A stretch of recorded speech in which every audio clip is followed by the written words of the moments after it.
আসসালামু আলাইকুম ও রহমতুল্লাহি ওবারাকাতুহ। সম্মানিত শ্রোতামণ্ডলী, আজ আমি আপনাদের সম্মুখে ছোট্ট একটা টিপস নিয়ে আলোচনা করব।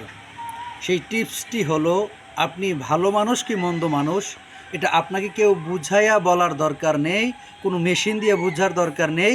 আপনারটা আপনি বলতে পারবেন আপনি ভালো মানুষ কি মন্দ মানুষ। আপনাকে কেউ বলে দিতে হবে না যে আপনি ভালো মানুষ আর মন্দ মানুষ।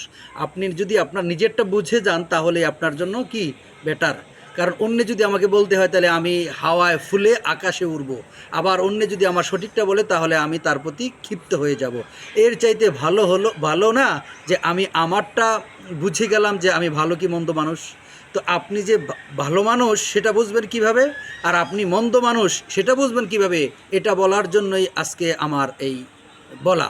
মূল বিষয়টা হলো, আপনার আত্মীয়, আপনার পাশের জন, আপনার বন্ধুবান্ধবের যদি কোনো উন্নতি হয়, টাকা হোক, পয়সা হোক, পড়াশোনায় হোক, যে কোনো বিষয়ে আপনার চাইতে যদি সে উন্নতি লাভ করে, ভালো কাজ করে সে ডেভেলপ করতে পারে, আপনার যদি দেখেন আপনার বন্ধুটা আপনার চাইতে সব দিক দিয়ে উপরে চলে যাচ্ছে, এই অবস্থা দেখে যদি আপনার মনে কোনো ঈর্ষা না জাগে, আপনার কাছে ভালো লাগে যে আমার বন্ধু উপরে যাচ্ছে, টাকা ইনকাম করছে, পড়াশোনা ভালো করছে, তার সামাজিক মর্যাদা স্ট্যাটাস বেড়ে যাচ্ছে, তখন যদি আপনার গর্ববোধ হয় যে আমার বন্ধু এই ভালো কাজ করছে, তার সুনাম ছড়াচ্ছে, তার টাকা পয়সা অনেক অর্জন করতে পারছে, এটা আমার গৌরব, এমনটা যদি বোধ করেন তাহলে আপনি বুঝবেন নিছক আপনি একজন ভালো মানুষ।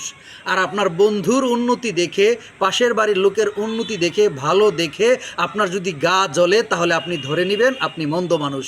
এটাই হলো আমার মূলত টিপসটা। আপনার পাশের জনের উন্নতি দেখে যদি আপনার গা জ্বলে তখন ভাববেন আপনি ভালো মানুষ নন। আর আপনার পাশের জন কিংবা বন্ধুবান্ধবের যদি ভালো উন্নতি দেখে আপনার ভালো লাগে, এক কথায় পরের খুশিতে আমি খুশি হব, অন্যের দুঃখে আমি দুঃখী হব, এমনটা যদি আপনার মন থাকে, অর্থাৎ আপনার বন্ধুর উন্নতির পরে যদি আপনার খুশি লাগে, ভালো লাগে, ঈর্ষা না হয়, তাহলে আপনি বুঝবেন ভালো। আর আপনার বন্ধুর উন্নতি দেখে যদি আপনার গা জ্বলে, আপনি ভাববেন আপনি মন্দ মানুষ। এখানেই আমার টিপস বলা সমাপ্ত করলাম।